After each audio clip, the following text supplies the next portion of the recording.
स्वागत है इस वीडियो में। ये पार्ट 3 है चैप्टर नंबर 14 का। ठीक, तो इसमें पढ़ेंगे वाटर पॉल्यूशन के बारे में। तो क्या होता है ये वाटर पॉल्यूशन? तो जब पानी के अंदर कोई फॉरेनर बॉडी, यानी जो पानी से बिलोंग नहीं करती है ना, पानी में नहीं होनी चाहिए थी, तो वो क्या हो गया, वो पानी के अंदर आ गई। जैसे रिवर्स में आ गई, लेक्स में आ गई, ग्राउंड वाटर के अंदर आ गई, ओशन में आ गई, है ना। और वो बहुत ज़्यादा अमाउंट में आ गई, और इतने अमाउंट में आ गई कि वो हार्मफुल हो गई, या ऐसा कोई सब्सटेंस आ गया जो कि खुद हार्मफुल है। ठीक, तो उसको कहते हैं हम वाटर पॉल्यूशन।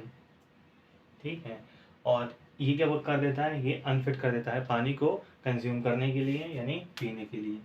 ठीक है, कॉजेज ऑफ वाटर पॉल्यूशन। तो वाटर पॉल्यूशन के क्या क्या कॉज हो सकते हैं? इंडस्ट्रियल कॉज हो सकते हैं, एग्रीकल्चर कॉज हो सकते हैं, डोमेस्टिक कॉज, और दूसरे भी अदर कॉजेज हो सकते हैं।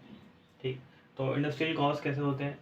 जो फैक्ट्री क्या करती हैं, डिस्चार्ज कर देती हैं, यानी फेंक देती हैं अपना केमिकल वेस्ट को ऐसे डायरेक्टली रिवर्स में। इसकी वजह से भी वाटर पॉल्यूशन हो सकता है। और हैवी मेटल्स, जो कि जैसे लेड या मरकरी हो गए, उसको पानी के अंदर ऐसे फेंक देना, है ना, उसकी वजह से भी क्या हो सकता है, वाटर पॉल्यूशन हो सकता है। और थर्मल पॉल्यूशन, अभी क्या है, इंडस्ट्रियल पॉल्यूशन पॉल्यूशन ही है। इसमें क्या करते हैं, हॉट वाटर को डायरेक्टली डिस्चार्ज कर देते हैं पावर प्लांट्स में से, है ना, बाहर, यानी वाटर के अंदर, तो जिसकी वजह से पॉल्यूशन होता है ना। तो ये सब इलीगल एक्टिविटीज़ हैं, ऐसा नहीं कर सकते, है ना।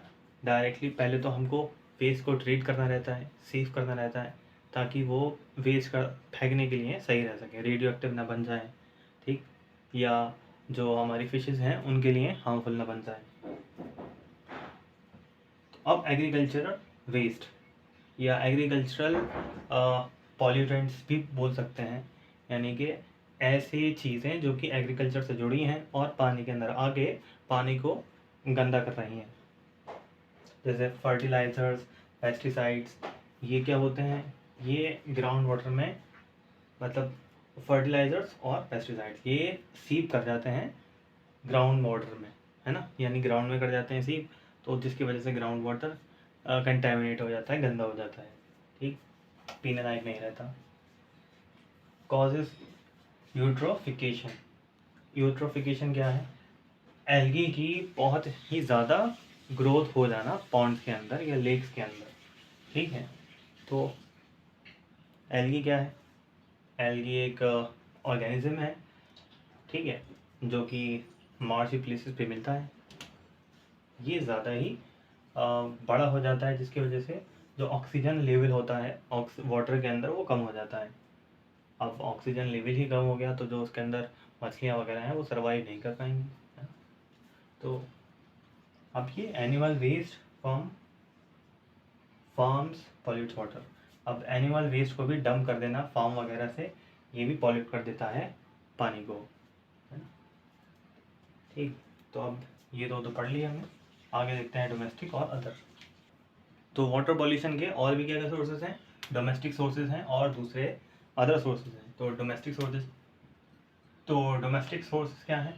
जो हमारे पास सीवेज और अनट्रीटेड वेस्ट वाटर होता है, उसको हम डायरेक्टली डंप कर देते हैं रिवर्स में। ठीक है, तो जिसकी वजह से जो हमारे रिवर्स हैं उनका जो पानी होता है वो पॉल्यूटेड हो जाता है ना, गंदा हो जाता है।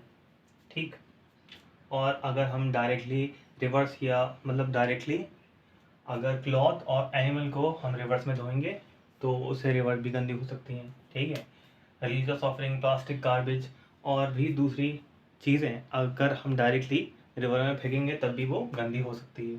ठीक, और अदर सोर्सेज क्या हैं? अगर जैसे सीज या ओशन के अंदर टैंकर्स जा रहे होते हैं, वो क्रैश करके अगर उनमें से ऑयल निकल निकल के बाहर सीज में जा सकता है, ओशन में जा सकता है, जिसकी वजह से वो उनको गंदा कर सकता है ना, सीज और ओशन को। और रेडियो एक्टिव वेस्ट को डिस्पोज करने से डायरेक्टली, अगर हम डायरेक्टली रेडियो एक्टिव वेस्ट को डिस्पोज कर देंगे रिवर्स में तो उसकी वजह से वाटर पॉल्यूशन हो सकता है, होता है। ठीक, तो अगर mining run of containing acid and metals, तो माइनिंग रन ऑफ मतलब जो माइनिंग से जो कचरा वगैरह निकलता है ना, जो धूल वगैरह उड़ती है वो, और जो एसिड या मेटल्स निकलते हैं वो अगर पानी के अंदर चले गए तो उससे पानी कंटेमिनेट हो सकता है, गंदा हो सकता है। अब ये वाटर पॉल्यूशन के इफ़ेक्ट क्या क्या होते हैं, ठीक। तो वाटर पॉल्यूशन के इफ़ेक्ट हर किसी पे देखने को मिलते हैं हमें, इंसान की हेल्थ पर, एक्वेटिक लाइफ पर, फूड चेन पर, सॉइल पर और इकोसिस्टम पर, सब पर वाटर पॉल्यूशन के जो इफ़ेक्ट हैं वो देखने को मिलते हैं। तो जो ह्यूमन हेल्थ होती है, ह्यूमन हेल्थ में डिजीज़ है, तो इंसान में डिजीज़ कॉज करती है वाटर पॉल्यूशन, जैसे फ्लोरा, कॉलरा, ठीक, टाइफॉइड, डिसेंट्री, जॉइंटिस, डायरिया, ये सब बीमारियाँ वाटर पॉल्यूशन की वजह से इंसान को होती हैं। और एक्वेटिक लाइफ में जैसे फिश, फ्रॉग और other organism lack of oxygen या और पॉइजनिंग की वजह से मरने लगते हैं। और फूड चेन पे भी अफेक्ट पड़ता है, फूड चेन पर भी असर पड़ता है इसका, ठीक। जो पॉल्यूटेंट्स होते हैं, पॉल्यूटेंट्स क्या हुए, जो पानी को गंदा कर रहे हैं, वो चीज़ें पॉल्यूटेंट कहलाती हैं।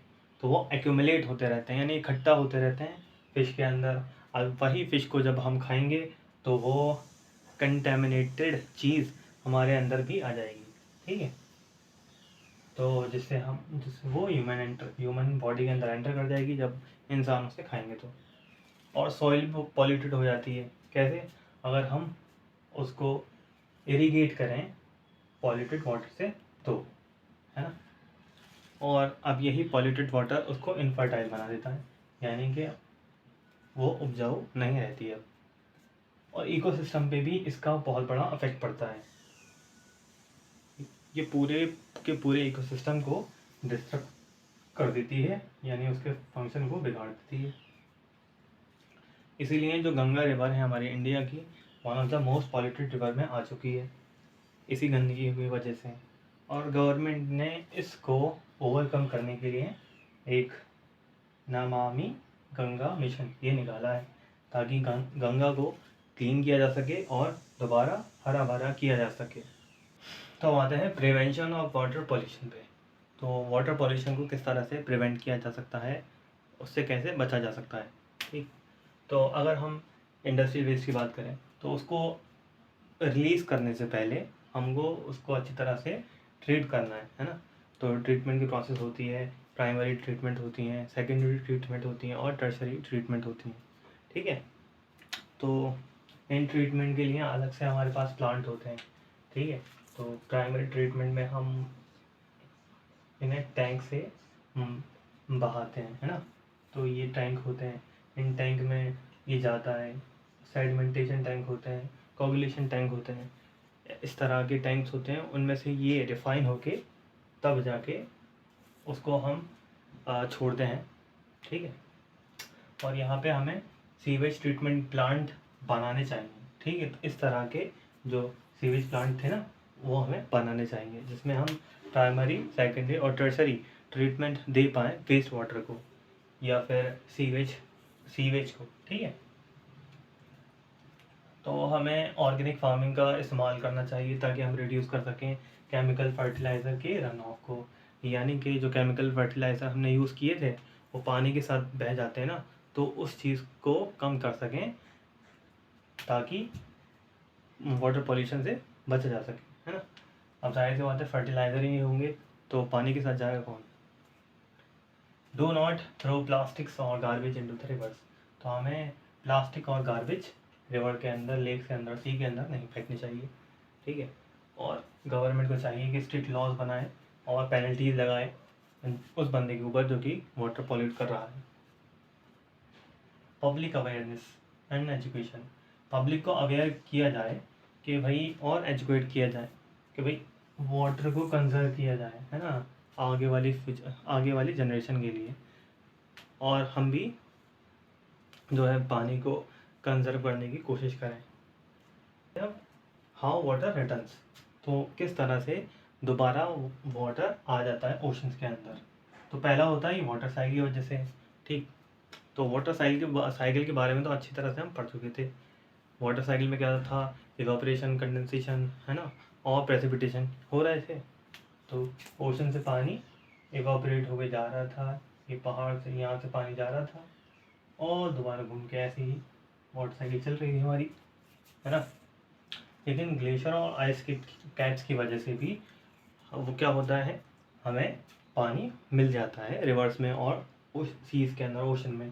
तो ये ग्लेशियर और आइस कैप्स जब मेल्ट होते हैं हल्के हल्के, तो वो रिलीज़ करते हैं, यानी पानी छोड़ते हैं रिवर्स के अंदर, है ना, जो कि रिवर्स के बाद जाता है सी में, है ना, सी से ओशन में। इस तरह से ओशन में दोबारा पानी वापस आ जाता है। अब ये स्पेशली समर के दौरान होता है ना। तो अब जो हमारी रिवर गंगा है ना, वो भी इसी तरह से अपना पानी रिसीव करती है। एक ग्लेशियर है गंगोत्री नाम का, उस ग्लेशियर से गंगा को अपना पानी मिलता है। इसीलिए जो गंगा है ड्राई सीजन के भी दौरान वो हरी भरी रह पाती है ना।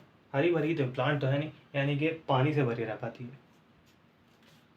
गंगोत्री ग्लेशियर, अब ये क्या एक कंसर्निंग बात है, जो गंगोत्री ग्लेशियर है हिमालय का, वो फीड तो कर रहा है गंगा को, लेकिन ग्लोबल वार्मिंग की वजह से वो रैपिडली क्या कर रहा है, श्रिंक कर रहा है, छोटा हो जाता रहा है।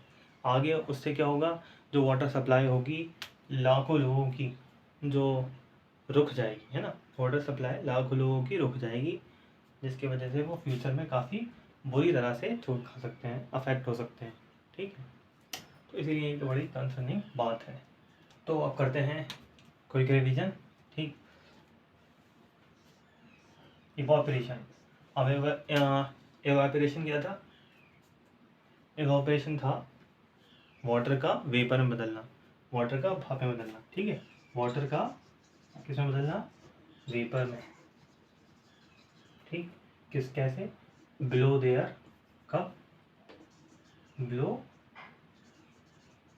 It's boiling point.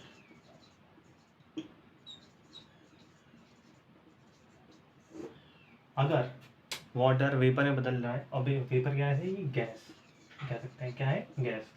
तो जब वाटर गैस में बदल रहा है ना, और कब बदलेगा, उसके बॉइलिंग पॉइंट से नीचे, यानी 100 डिग्री सेल्सियस के नीचे अगर पानी तब्दील होता है गैस में, तो उस कंडीशन में बोलते हैं एवापोरेशन। ठीक है, और कंडेंसेशन क्या था, कंडेंसेशन था वेपर का दोबारा वाटर के अंदर बदल जाना, है ना, वाटर वेपर का यानी गैस का दोबारा वाटर के अंदर तब्दील हो जाना, उसे बोलते थे हम कंडेंसेशन। और ये आमतौर पे हमें कहाँ दिखता है, ये जैसे बॉटल, फ्रीज में हम बॉटल जैसे निकाल के लाए, तो यहाँ पे थोड़े ओस की टाइप लगती है हमें, है ना। तो ये होता है कैसे, कंडेंसेशन की वजह से होता है। जो वाटर वेपर्स होते हैं एयर के अंदर, जब इसे टच करते हैं बॉटल से, तो टच इसके कांटेक्ट में आने के बाद वो टेम्परेचर लूज़ करते हैं अपना, और कंडेंस हो जाते हैं और बना लेते हैं वाटर ड्रॉपलेट्स। ठीक, और प्रेसिपिटेशन क्या था, प्रेसिपिटेशन था जब ये क्लाउड बन रहा था, है ना, क्लाउड हो रहा था कंडेंसेशन की वजह से। ठीक, तो कंडेंसेशन की वजह से क्या हो रहा था, क्लाउड बन रहा था। अब यही क्लाउड दोबारा बरस रहा था, है ना, कैसे, बारिश की शक्ल में, रेन की शक्ल में, हेल की शक्ल में, और स्नोफॉल की शक्ल में।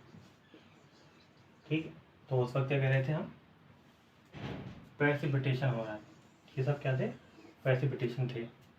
ठीक, और ट्रांसपिरेशन, तो ये ट्रांसपिरेशन में जो हमारे प्लांट थे वो प्लांट रिलीज़ कर रहे थे। तो ट्रांसपिरेशन में जो प्लांट थे ये रिलीज़ कर रहे थे वाटर। ठीक है, एक्स्ट्रा वाटर, जो कि क्या था, एक्स्ट्रा था, एक्स्ट्रा वाटर रिलीज़ कर रहे थे इन्वायरमेंट में। उसी प्रोसेस को क्या बोल रहे थे हम, ट्रांसपिरेशन। ठीक है, इनफिल्ट्रेशन क्या था, इनफिल्ट्रेशन यानी ये हमारे पास ग्राउंड था, है ना, ये मान लेते हैं,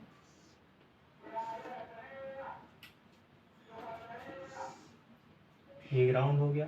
अब ग्राउंड की यहाँ से ये क्या था, अनसैचुरेटेड एरिया, और ये सैचुरेटेड एरिया। ठीक, और ये यहाँ से शुरू हो रही थी हमारी वाटर टेबल नीचे नीचे तक, जहाँ पे पानी से भरा एरिया था, इसको हम सैचुरेटेड एरिया बोल रहे थे। और ग्राउंड वाटर भी यही होता है, जो पानी ग्राउंड के नीचे होता है वही ग्राउंड वाटर होता है।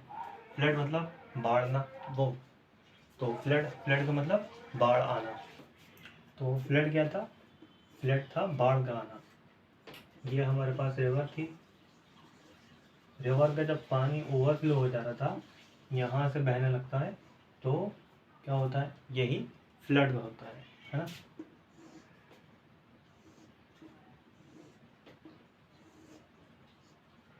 इसका पानी यहाँ पे नीचे आने लगता है, ये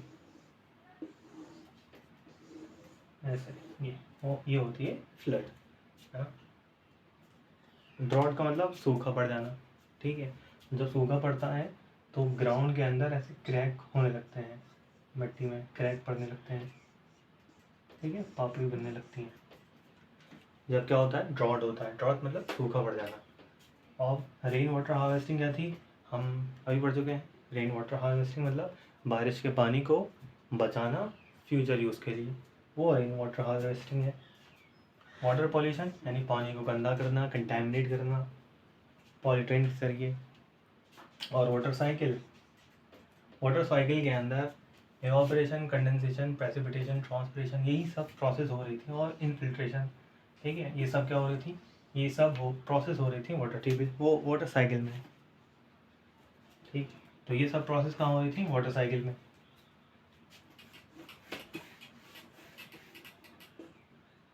तो ये हमारा ग्राउंड था, ये पहाड़, और ये यहाँ पे रिवर, और ये था हमारा ओशन, मान लेते हैं इधर, ठीक है। अब ओशन में से पानी इवापोरेट हो रहा था, ठीक, इवापोरेशन हुआ पानी का, वाटर इवापोरेट हुआ, क्लाउड बनाए, क्लाउड इधर आए, यहाँ से बरसे पानी, तो पानी से बरसे और पानी नीचे रन ऑफ हुआ ग्राउंड से, दोबारा इधर आ गया। हम इसी प्रोसेस को क्या बोल रहे थे? Water cycle. और ये वाटर साइकिल जो है हमारे लिए काफ़ी ज़रूरी हो जाती है, क्योंकि जो फ्रेश वाटर है अर्थ में, वो कितना है? सिर्फ 1% है, ठीक है, हमारे पीने लायक, कंज्यूम करने के लायक, वरना है 3% फ्रेश वाटर है, और 3% में से 2% जो है वो आइस कैप्स और ग्लेशियर के अंदर फ्रोज़न है, ठीक है। वो क्या है? 2% फ्रोज़न है, 1% ये बस हमारे लायक, पीने लायक। इसलिए वाटर साइकिल हमारे लिए बहुत ज़्यादा एसेंशियल प्रोसेस है ना, लाइफ को सस्टेन करने के लिए, ठीक। तो इस चैप्टर में इतना ही, मिलते हैं फिर अगले चैप्टर में, चैप्टर नंबर 15, ठीक। तब तक के लिए अल्लाह हाफिज़।